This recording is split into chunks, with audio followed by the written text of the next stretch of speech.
finansial masyarakat ya. Nah itu kemungkinan kan juga akan berpengaruh ke kos produksi untuk Betul lagi, betul banget. membuat satu single atau album gitu. Udah siap? Wah, pertanyaan yang aku tidak bayangkan ya. Eh, tapi memang iya sih Mas, maksudnya untuk hal itu, kebijakan itu memang kemarin baru banget aku bahas juga bersama dengan tim gitu, karena di tahun depan aku memang pengen melibatkan formasi musik juga dengan tambahan pemain brass. Jadi aku pengen lebih meriah dalam satu aksi panggung aku. Dan memang secara cost produksi memang lebih besar, dan memang ditambahnya dengan kebijakan baru dari pemerintah, sebenarnya itu jadi tantangan baru aja sih buat aku. Akan bagaimananya aku punya tim kreatif yang memang menggunakan kreativitasnya untuk benar-benar secara bijak untuk mengalokasikan dananya juga. Kita nggak pengen yang terlalu berlebihan bagaimana, karena aku pernah melalui produksi-produksi yang cukup besar, tapi ternyata aku kecewa kalau hasilnya sedikit gitu atau kurang gitu. Rasanya jadi kayak aduh udah ngelibatin banyak orang tapi kok hasilnya kurang ya.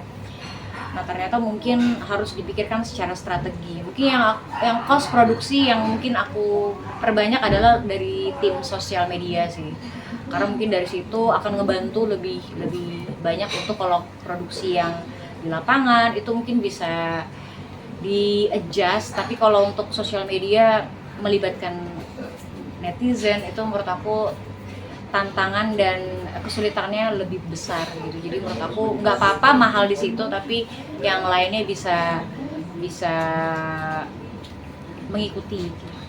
Itu kalau buat musisi nih, selain cost produksi yang memberatkan lagi itu apa sih? Karena belakangan kan juga protes-protes itu justru lebih banyak datang dari teman-teman musisi gitu. Bahkan yang mereka sebelumnya jarang membicarakan soal kebijakan pemerintah pun tiba-tiba ikut gitu. Iya. Menurut aku sebenarnya bukan hanya dari musisi ya, tapi memang dari semua lapisan masyarakat sekarang sudah jauh lebih vokal, sudah jauh lebih menyuarakan tentang aspirasi mereka, tentang bagaimana mereka melihat politik di Indonesia, bagaimana mereka melihat aturan-aturan dan kebijakan-kebijakan yang baru. Bahkan sekarang kalau secara musisi juga kita melihat tentang royalti, itu juga jadi sesuatu yang sangat penting.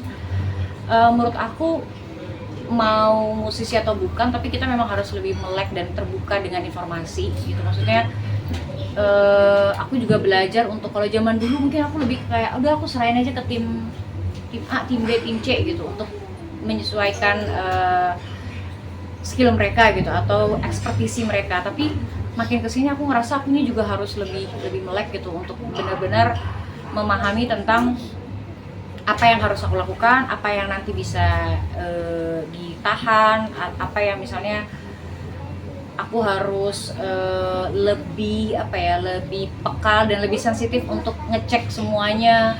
Karena zaman sekarang juga segala hal bisa, kalau viral dikit semua pasti diproses gitu. Jadi aku lebih hati-hati juga. Aku sekarang bahkan nambah tim untuk ngurusin kayak misalnya bagian lawyer atau bagian apa untuk masalah karya-karya lagu aku gitu, karena udah belasan tahun aku jadi penyanyi, ada beberapa hal yang aku belum menerima royalti. Seriusan Kak? Iya banyak banget. Berarti mengalami juga ya sama kayak yang kemarin ceritanya Mas Bilio, let's say dia dalam setahun cuma dapat berapa ratus ribu. Ya. Nah kalau untuk nominal aku bahkan nggak tahu berapa nominal yang aku tahu. Bahkan yang aku bisa bayangkan adalah ketika aku ketemu orang dan orangnya cerita kayak, aduh lagunya di apa namanya di play di banyak tempat, terus aku juga ada lagu rohani gitu yang ternyata lagu rohani itu cukup menyebar luas juga. Dan aku melihat sampai hari ini juga aku nggak tahu mau memperjuangkannya seperti apa, karena kalau untuk lagu-lagu sekuler aku mungkin udah ada lembaga yang memang mengatur dan mengurus segala sesuatunya. Jadi automatically setiap bulan atau setiap tahun itu ada pemasukan. Tapi kalau untuk lembaga-lembaga yang lain itu ada yang benar-benar nyangkut, bahkan mungkin udah hampir 14 tahun 14 tahun belum merasakan. Jadi cuman karena itu lagu rohani juga, jadi aku ngerasanya kayak ya udahlah, itu kayak tentang aku dan kiniku aja, rasa syukur aku gitu. Cuman kadang agak gimana gitu ya kalau misalnya ngeliat teman-teman lain yang di produksian yang sama, terus mereka bilang kayak harus diproses, itu harus dikejar, itu harus kamu harus merdeka karena bagaimanapun kamu juga memproduksi segala sesuatunya. Tapi ya balik lagi sih, aku ngikutin prosesnya aja. Aku mulai mempercayakan dan mulai pelan-pelan mengatur apa yang tertinggal, apa yang belum pernah aku urus. Jadi semoga tahun 2025 lebih rapi.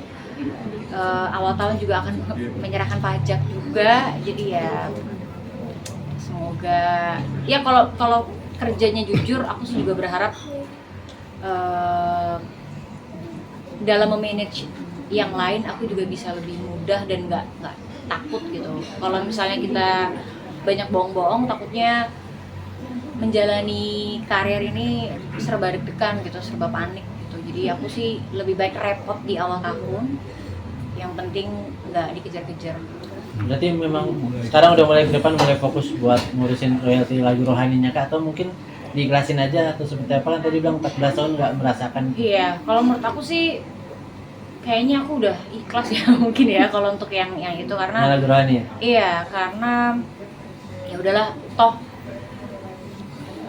sampai hari ini aku masih kerja, aku masih diberikan banyak kecukupan, dan kayaknya di fase yang seperti ini tuh menurut aku pas gitu, kayak nggak kurang tapi nggak terlalu berlebihan, karena aku percaya kalau terlalu berlebihan aku juga nggak tahu menanggungi bagaimana gitu dengan waktu yang aku punya. Kadang-kadang aku melihat teman adik-adik junior idol yang baru yang lagi